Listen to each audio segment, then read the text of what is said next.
David was 34 years old and carried on his shoulders an exhaustion that came not only from his body, but from his soul.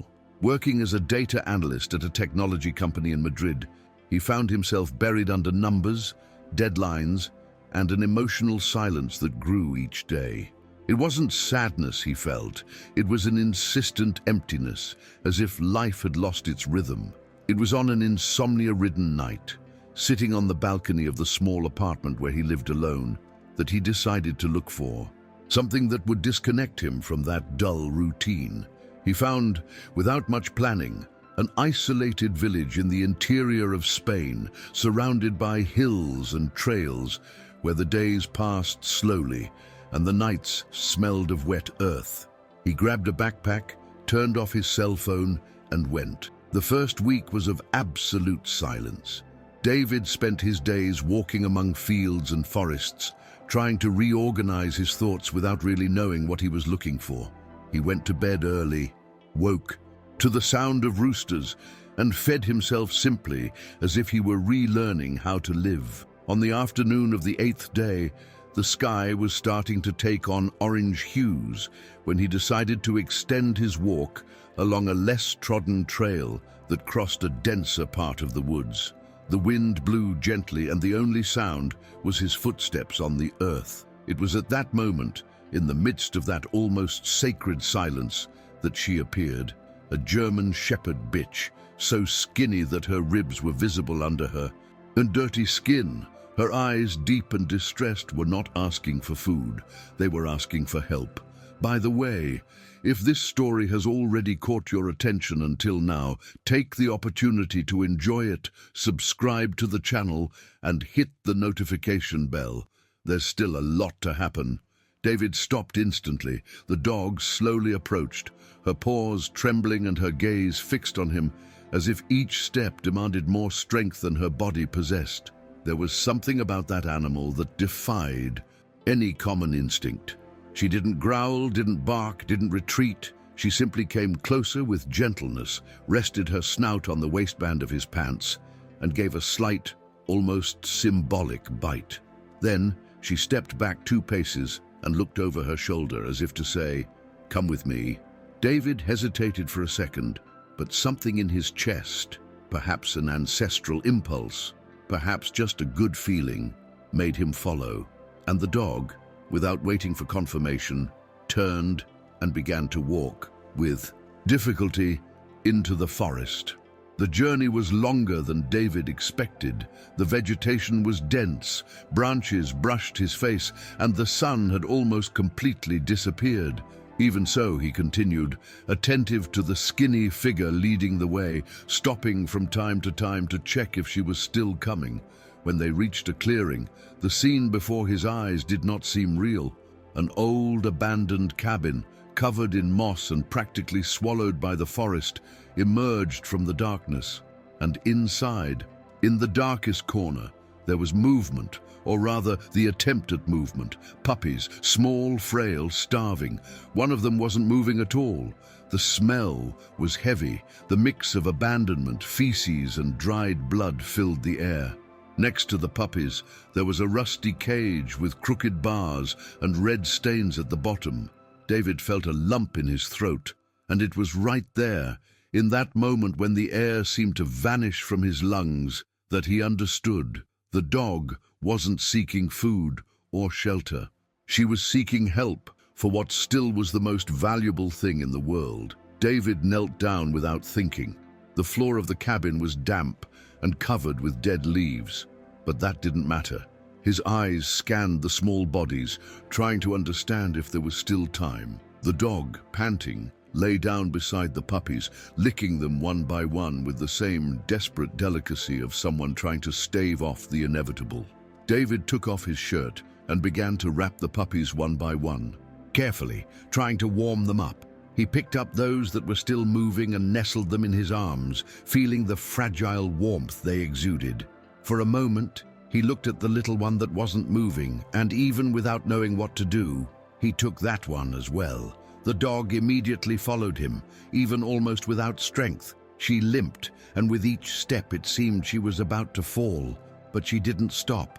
Her gaze didn't leave David for a single second. It was as if she trusted him. More than herself, the walk back was tense, long and shrouded in silence. Night had already fallen, and the light from the cell phone's flashlight was all they had to illuminate the winding path back to the village. David could feel the puppies breathing weakly against his chest, and the sound of the dog's effort as she walked accompanied him like a shadow. When he spotted the first houses of the village, he ran with all the energy he had left, turning corners as if he had known the place for years, until he found the small veterinary clinic he had seen days before. He knocked hard on the door, called out loudly, and was met by a woman with a tired face and a paint-stained lab coat, probably caught off guard in the middle of some repair in the office. Upon seeing what he was carrying, her eyes widened. There were no questions. She simply opened the door, took the puppies from his arms, and shouted for help. The consultation room turned into an emergency scene. The veterinarian, who introduced herself as Carmen, placed the puppies on an improvised thermal blanket and began to assess them one by one with quick but precise gestures. The smallest one, whom David thought was already dead, did not respond to any stimulus. Carmen didn't hesitate. She initiated an attempt at resuscitation right there, gently pressing the little chest with 2 fingers and carefully blowing into its slightly open mouth. David stood still, not knowing what to do, his heart in his throat, and the dog, lying by his side, motionless with her eyes glued to the puppies, as if that were all that mattered in the world. Time seemed distorted until suddenly the smallest puppy let out a faint, almost imperceptible sound and moved. Carmen let out a sigh of relief, but warned firmly, "They're still very fragile. We can't guarantee anything." While the puppies were being warmed, hydrated, and examined, David sat in a corner of the room with the dog by his side. She was exhausted but refused to close. Her body trembled, not only from the cold or weakness, but perhaps from the fear that all of this might still collapse. David carefully extended his hand, and for the first time she didn't retreat. She only looked at him as if she finally recognized in that strange person someone trustworthy. She rested her snout on his open palm and stayed there. It was a simple gesture, but it struck David like an emotional electric shock. For the first time in months, perhaps years, he felt something he couldn't quite name. It was pain, it was compassion, it was connection. And in that silent exchange, between 2 beings broken for different reasons, something began to rebuild. Carmen recommended that David go back home and rest, but he refused. He asked to stay, even if it was just to sit in silence. The clinic was small, with walls of old tiles and the strong smell of disinfectant, but at that moment it seemed like the only place he wanted to be. They spent hours there. The dog, whom he still didn't know what to call, finally fell asleep, curled up at his feet. Carmen, alternating with an assistant who arrived later, cared for the puppies with an almost maternal dedication. During a break, she approached and said, "She brought you here for a reason. This is not common." David only nodded, not exactly knowing what that meant, but with a growing certainty that he was living something extraordinary, something far beyond a simple vacation trip. When the sun began to rise and light invaded the room through the dusty window, the puppies were breathing better. One of them even risked a small cry, a sign of strength returning. Carmen handed David a box with clean cloths, explained how to feed them over the next few hours, and suggested that he take them, at least temporarily. "We don't have the structure here to keep them all for too long," she explained. He didn't hesitate.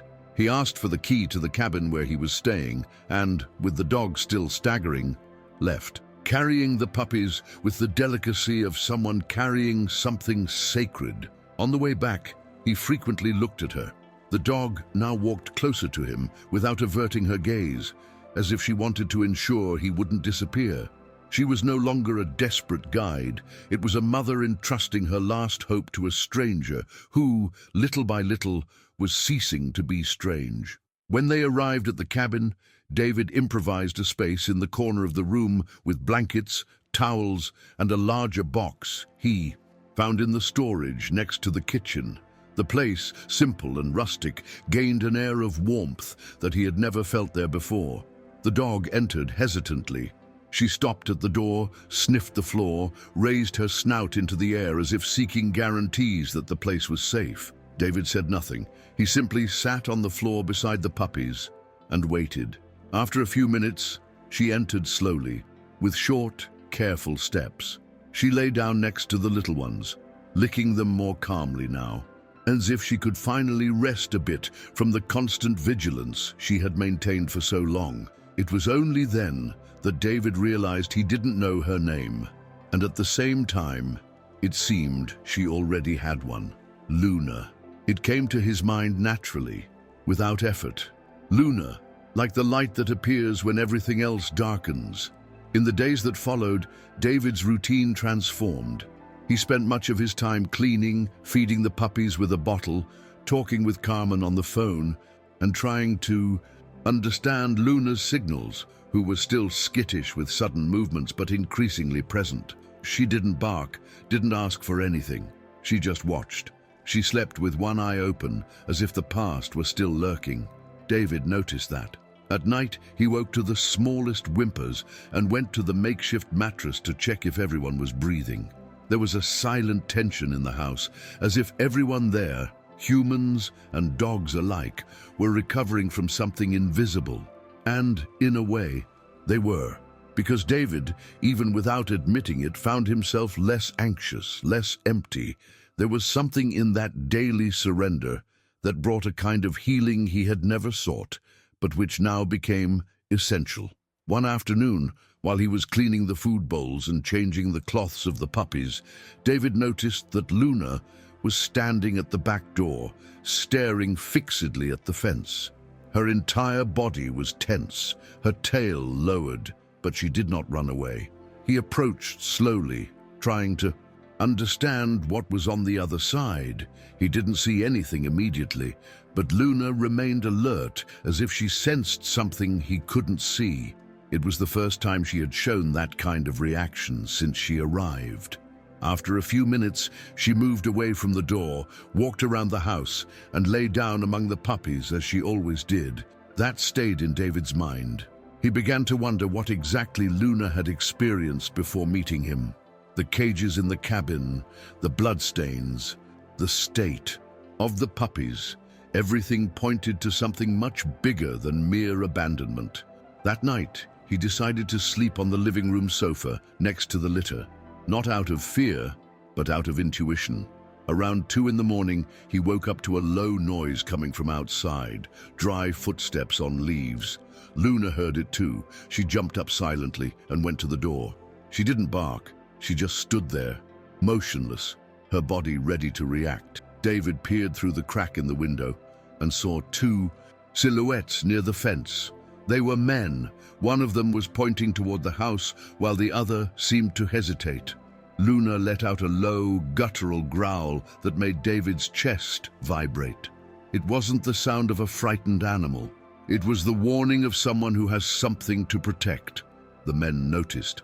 One of them stepped back and pulled the other by the arm. They ran away, disappearing into the woods. Luna didn't follow them.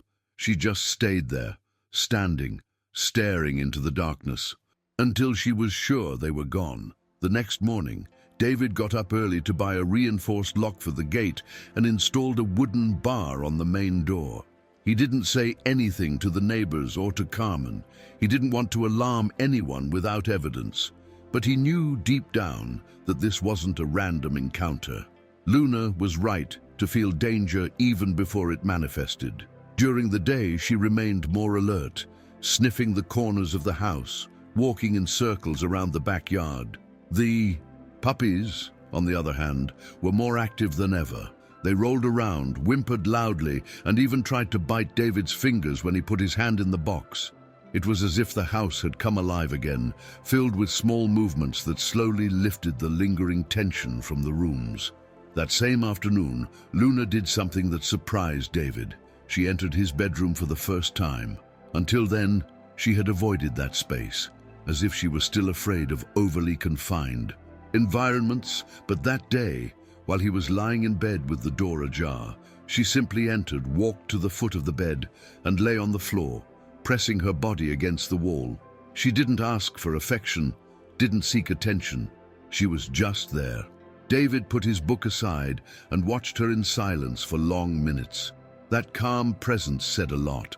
It was as if she had finally begun to understand that that house was hers too, that no one would hurt her there. For the first time since she arrived, Luna slept soundly. No shocks, no growling in her sleep. And David, for the first time in months, also fell asleep without the constant whirl of thoughts in his head. In that silent room, two survivors finally found rest. On the third day after the nighttime scare, Carmen showed up at the house with a box of medicines, supplements, and more food for the puppies. She had noticed a change in David's gaze, firmer, less lost. While administering an injection to one of the little ones, she casually commented, "They're really starting to have a chance now. If it weren't for her, and for you." She left the phrase hanging in the air. David only smiled, his tired eyes now filled with something new. As they talked, Luna lay watching everything, but this time there was no tension in her eyes. There was vigilance. Yes, she would never completely let her guard down, but there was also tranquility. Carmen, who at first maintained a respectful distance from the dog, could now approach her. More, gently touch her head, offer treats without her recoiling. The transformation was visible, and it happened quickly, as if Luna had waited her whole life for a chance to trust someone. That night, David wrote for the first time in weeks. He took his black-covered notebook, the one he used to carry on trips, and began to jot down everything he remembered from the day Luna found him. It wasn't an organized account, much less a literary one. They were loose words, confused thoughts, feelings that came without filter. He wrote about her gaze, about the staggering steps on the trail, about the scare with the men by the fence. But he also wrote about the moment when she rested her snout on his hand, about the first time she entered his room, about how the puppies had gradually changed the rhythm of the house.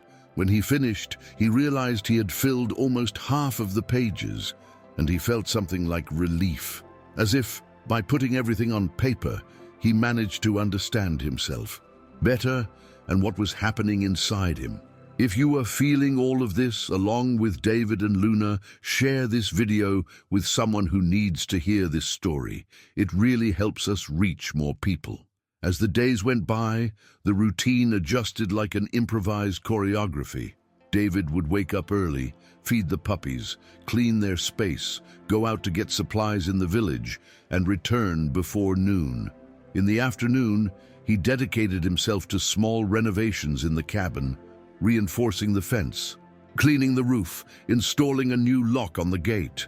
Luna accompanied him in everything, always at a distance, watching every move with attentive eyes, as if absorbing that new logic of life. Sometimes she would stop in the middle of the backyard and watch the puppies through the window.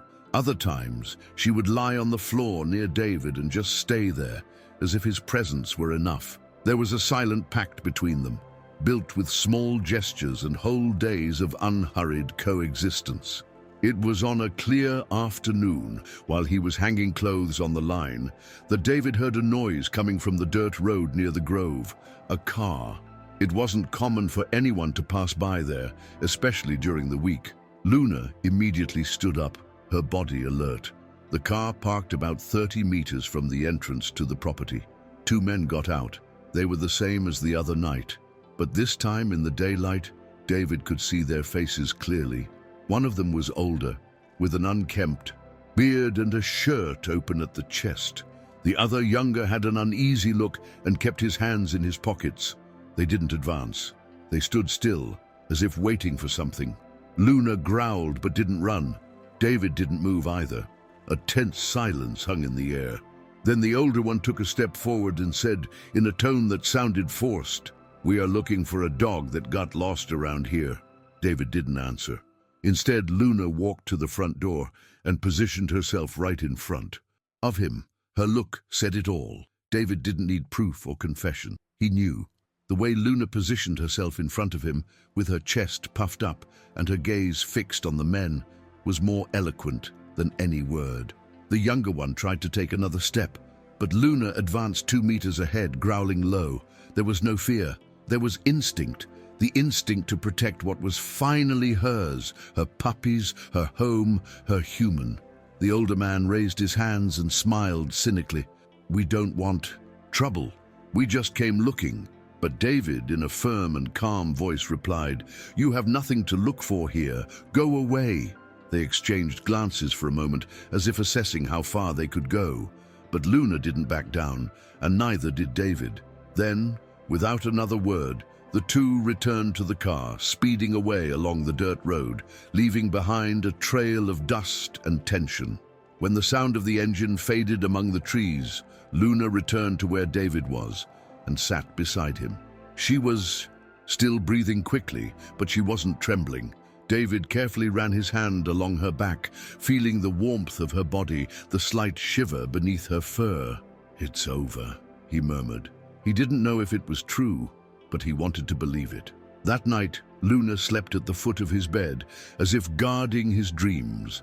The puppies, exhausted from playing all day, slept piled on top of each other, making small sounds of satisfaction. And David, for the first time, felt the house as a home. It wasn't just a place to spend a few days away from the city. It was where he belonged now, where he had been called by something greater than himself, a gentle bite on the waistband of his pants, a plea for help that would change everything. The next day, David went to the village police station and filed an informal report with the description of the two men. The officer, an elderly man with slow speech and a suspicious look, listened attentively, jotted down some details, and said that it wasn't the first time they had heard strange reports about movements in the woods. "These types usually use isolated places for things no one wants to see," he commented, without going into details. David thanked him, but he knew he couldn't rely on traditional justice to protect Luna and the puppies. The only real defense now was the presence, the vigilance, and the bond they had built. On the way back home, he stopped at a local store and bought a collar with an identification tag. He engraved just one word: Luna. It was a symbol of belonging, that she now had a name, a story, a home. He put the collar around her neck while the puppies slept, and she didn't move. She only looked at it for a few seconds, then closed her eyes and rested her head on her paws. It was as if she understood the gesture, and David, at that moment, understood something else, that he too had been found. That journey, which began as a silent escape from routine, had become the turning point of his life. He was no longer the tired man from Madrid, trapped in a routine that drained his energy. There, with a dog marked by abandonment and 6 puppies who had barely survived, he had discovered a new purpose in the world: to care, to protect, to be present. It wasn't a heroic or grand mission. It was deeply human, and that was enough. Because sometimes all someone needs to rebuild is to become necessary in the rebuilding of another being. As the weeks passed, the puppies began to explore the backyard with more freedom. They chased leaves, wrestled over twigs, and spent hours lying in the sun. Luna watched them closely, but without the initial tension. Gradually, it seemed she understood that everything was fine, that she could now relax. David built a small wooden fence around the area where they usually played to keep them safe without taking away the sense of freedom. At night, everyone slept inside the house, but the days were lived on the lawn, under the open sky. The neighbors, curious, began to approach. Some came to bring food, others just to ask how the puppies were doing. And David, who before avoided any kind of socialization, now took pleasure in telling the story. Not as someone seeking attention, but as someone who needed to keep alive a memory that had saved his own life. Luna also began to change with the visitors. At first, she kept her distance, only watching. But over time, she started to accept caresses, allowed them to touch her puppies, even lying down under the shade of someone who was around. It was as if she finally began to trust that the world could offer more than pain. David observed all of this with a mixture of pride and humility. He didn't see himself as a savior. He knew the strength came from her, that the decision to survive had been hers, not his. He had only listened to the call, a silent call, coming from distressed eyes on a forgotten trail. And now, seeing Luna smiling with a snout covered in dirt, running after the puppies in the backyard, was living proof that life has an impressive ability to rebuild itself, even when everything seems lost. It was on a Sunday morning that Carmen showed up with an unexpected proposal. She had spoken with a local animal protection NGO and secured emergency support for exams, vaccinations, and in the future, responsible adoption of the puppies. David listened carefully, but his chest tightened at the thought of separation. Those puppies, even though they had arrived by accident, were already part of the home, each one with its personality, its habits, its quirks, but he understood that the best for them was to grow up with structure, love, and families prepared to welcome them. He agreed, and in the following weeks he followed the process with a divided heart. One by one, the puppies were adopted by villagers, simple but loving people who promised to care for them as family members. Each goodbye was bittersweet, but also a source of pride. Luna watched everything in silence, and David had the impression that she understood too. When the last puppy left, Luna spent the entire day walking around the house, sniffing the corners, lying in the spots where the little ones used to sleep. David didn't try to distract her. He let her feel. It was grief, yes, but it was also the closing of a cycle. At night, Luna lay on the living room carpet, leaning against his legs, and let out a long, almost human sigh.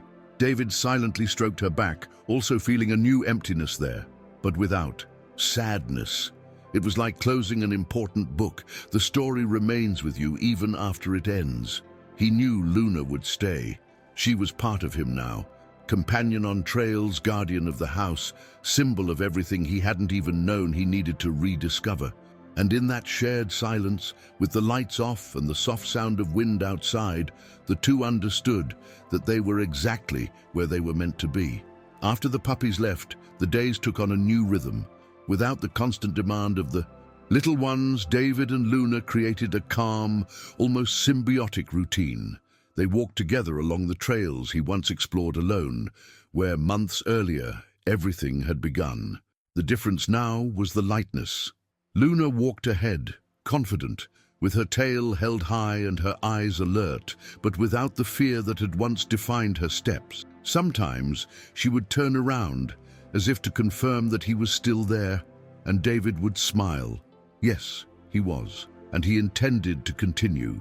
He no longer thought about going back to Madrid.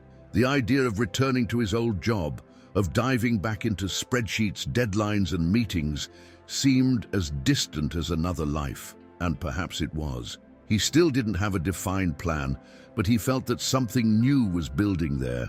A simpler life, a more honest one, and above all, a truer one.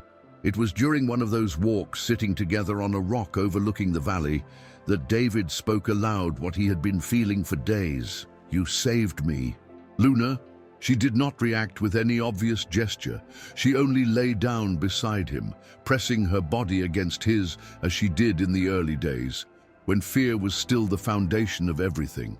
But now it was different. It was affection, choice, trust. David ran his hand through her head and looked toward the horizon, trying to understand how something so simple, following a dog into the forest, had become the thread that wove a new existence. It wasn't magic. It wasn't a miracle. It was connection. It was presence.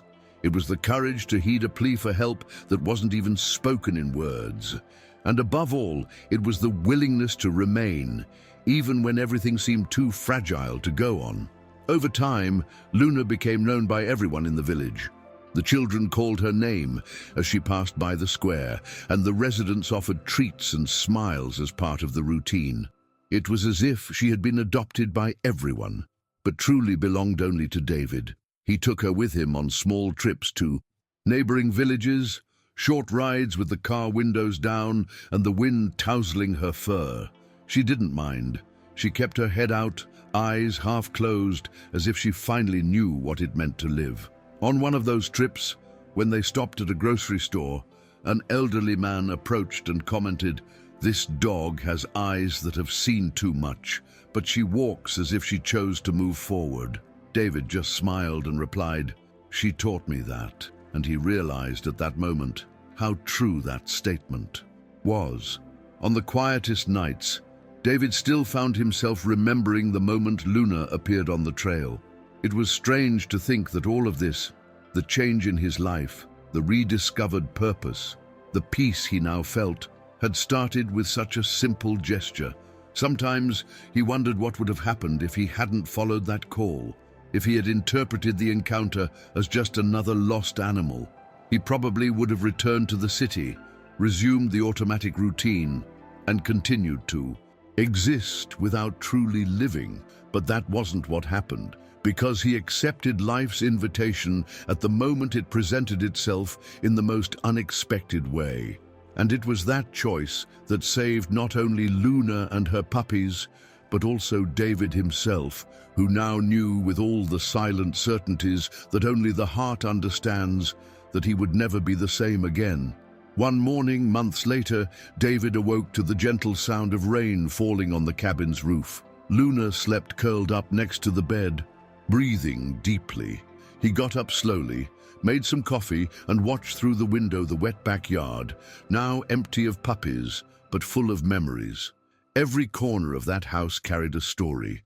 The spot where they had improvised a cradle for the little ones, the shade of the tree where Luna lay down after their walks, the worn-out sofa which had ended up as a bed during those chaotic first days. It was a simple house, but to him, it was everything.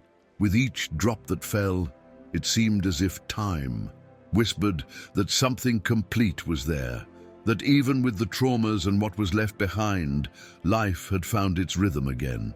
David went back to his room and lay down beside Luna, embracing her warm, strong body. He thought about everything they had been through together. The sleepless nights, the silent runs through the woods, the first time she allowed a caress. And he also thought about what was to come. He had plans to further renovate the house, perhaps to set up a shelter for animals. In the region, he was already discussing it with Carmen, but above any plan, he knew his mission wasn't to save the world. It was to remain present, to keep caring, to continue listening to life's calls, even the subtlest ones, because in the end, that was what mattered. To be there, whole, with someone who also chose to stay. Luna woke up, stretching slowly, and rested her snout on his neck. It was a small gesture, but full of meaning. They didn't need to say anything. Their story was there, in the shared silences, in the understood glances, in the solid ground they had rebuilt together. The past hadn't disappeared, it was still part of them, but it no longer defined them. What defined them now was the bond, and no one could take that away. David smiled, his eyes brimming, and whispered, "We did it, Luna." She only looked at him, then closed her eyes again, at peace.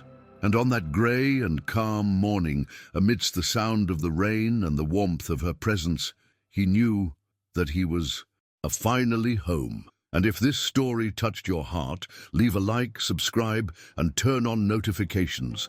Every week, there's a new real story that deserves to be felt.